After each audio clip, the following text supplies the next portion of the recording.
Mister Mehta છે અમારા જાંબાઝ officers Karan Rana, hello sir. Jahangir Khan hello. And officers, this is IB officer mister Mohit Mehta and his team. શહેરમાં કેટલીક ક્રિમિનલ એક્ટિવિટીઝ ચાલી રહી છે, એની કેટલીક ક્રિટિકલ ઇન્ફોર્મેશન શેર કરવા માટે તમને અહીં બોલાવવામાં આવે છે. તો shall I start the presentation? Please.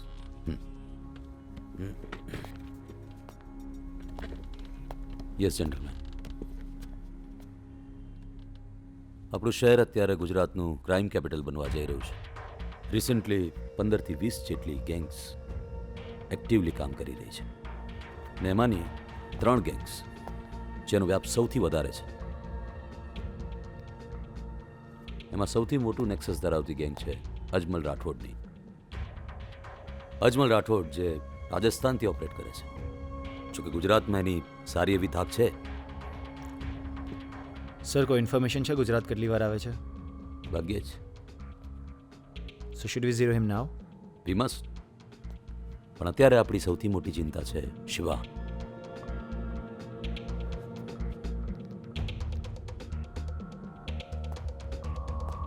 Shiva તો ગયો. He is a smooth catch now sir. એના જ માણસો આપણને એના સુધી પહોંચાડશે. Not so smooth officer. શિવાના માણસો કોઈ પણ પ્રકારનું ટોર્ચર સહન કરવા માટે ટ્રેન થયેલા છે. અને બીજી વાત, એ જેવા પકડાય છે કે તરત જ એમને લીગલ ઇન્ટરવેન્શન્સ દ્વારા બહાર કાઢી લેવાય છે. શિવા બધા જ ગેરકાયદેસર કામોમાં એ જોડાયેલો છે. ખંડણી, મની લોન્ડરિંગ, સોપારી, દારૂની હેરાફેરી, પ્રોસ્ટિટ્યુશન, almost everything.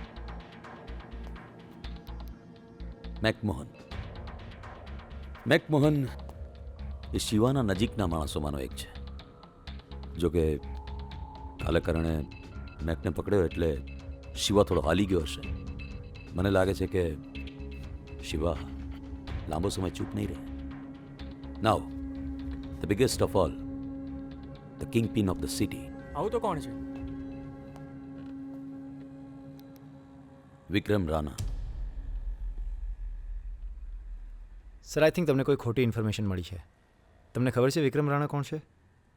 I know exactly who is a wolf in a sheep's clothing. Sir, તમને તો ખબર છે વિક્રમ રાણા કોણ છે. હું 15 વર્ષનો હતો ત્યારથી એમણે મને ઉછેર્યો છે. He is more than a father to me sir. એ મારા બાપ જેવા છે. Thank God he is not your father Karan. Behave yourself. I am sorry sir. મને ખબર હતી કે તું આ વાત નહીં સ્વીકારી શકે, અને એટલે જ એના વિરુદ્ધના પુરાવાઓ ભેગા કરવાનો મેં ઓર્ડર આપી દીધો છે. યસ. સર, પાણી પર રેખા દોરવા જઈ રહ્યો છો. જે વ્યક્તિએ કોઈ ગુનો જ નથી કર્યો એના તરફ પુરાવા કેવી રીતે શોધશો તમે? કરણ, એક પોલીસ ઓફિસરની ફરજ છે કે શહેરમાં શાંતિ, કાયદો અને વ્યવસ્થા જળવાઈ રહે, એનું ધ્યાન રાખવું. અને એ પણ કોઈ પણ જાતના બાયસ વગર કે પર્સનલ ઇન્ક્લિનેશન વગર. Yes sir. Look Karan, I admire your honesty and devotion. અને એટલે જ હું તને સ્પષ્ટ શબ્દોમાં પૂછવા માંગુ છું કે સમય આવે તારે કોઈ એક પસંદ કરવાનું આવે તો તું કોને પસંદ કરીશ? તારી ફરજને કે આને? સર, મારી ફરજ આડે હું મારી જાતને પણ આવવા નથી દેતો. અને કોઈ જાતથી પણ વધારે વાલું હોય તો? Duty comes first sir. મારી ફરજ કરતાં મારા માટે વિશેષ કાંઈ જ નથી.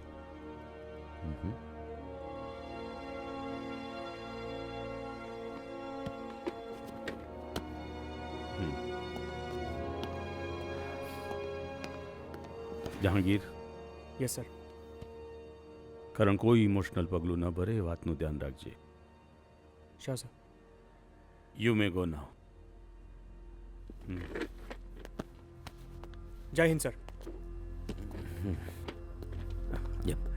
હા, કરણ જરા ઇમોશનલ થઈ ગયો, બટ ઓકે. Will handle. હા બોલ.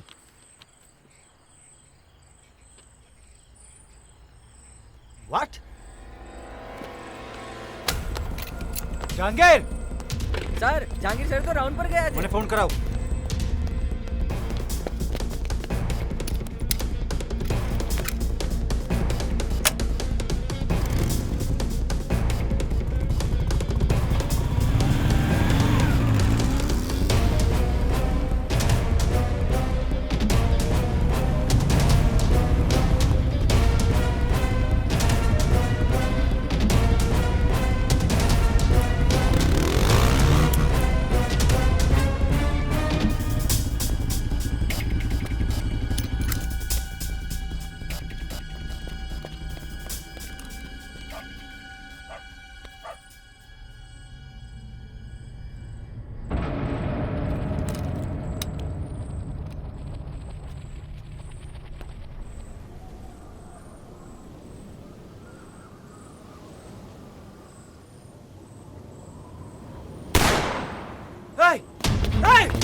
Inspector Karan, how do you feel?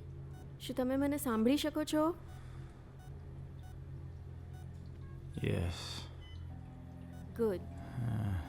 એમની બધી સેન્સીસ કામ કરે છે એ બહુ સારી વાત છે. જહાંગીર, હા સર. હું અહીંયા શું કરું છું? મને જો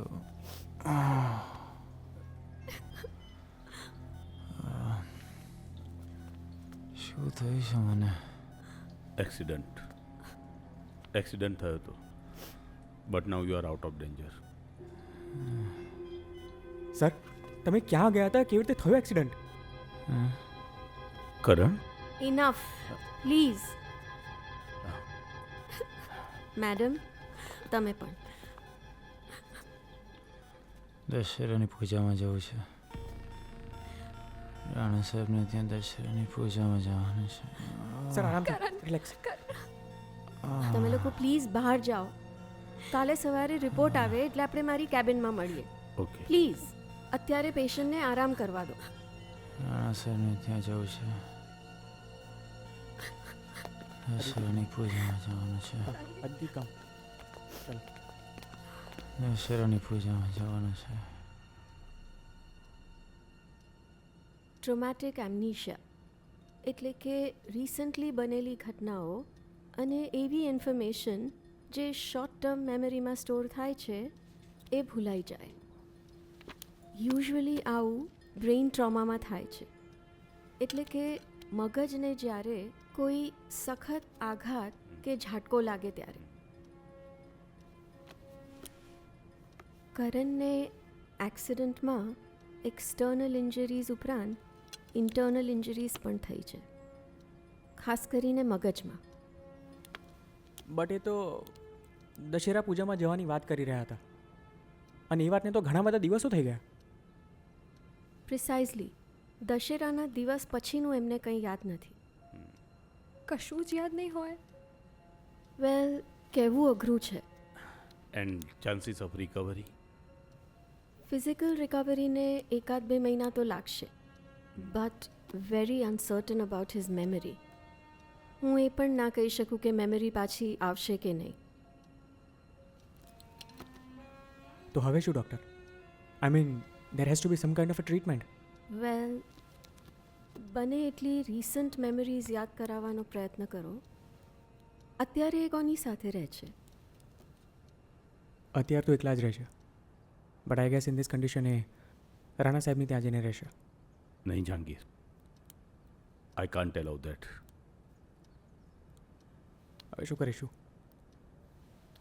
હું રહીશ સતત તેની સાથે 24 કલાક. And I will make sure that Karan recovers as fast as possible. પણ તમે બંને તો હમણાં જ મળ્યા છો ને, so there are chances that he might not even remember you. That actually can be more helpful. કોઈ એવી વ્યક્તિ જે એમને યાદ જ ન હોય, એ જો કોન્સ્ટન્ટલી એમની સાથે રહેશે તો એ પણ યાદ કરવાનો પ્રયત્ન કરશે. હા, તો હું થોડા દિવસ એની સાથે જ રહીશ. પણ એમ કરવા માટે એ ઇમ્પોર્ટન્ટ છે કે કરણને વિશ્વાસ આવે. We both are together. અમે બંને પ્રેમમાં છીએ. And you both will have to help me for that. પણ હવે એના માટે તમે એમને જબરજસ્તી પ્રેમ કરાવશો? પ્રેમમાં જબરજસ્તી ના હોય જહાંગીર. બસ તમારો પ્રેમ જ જબરજસ્ત હોવો જોઈએ.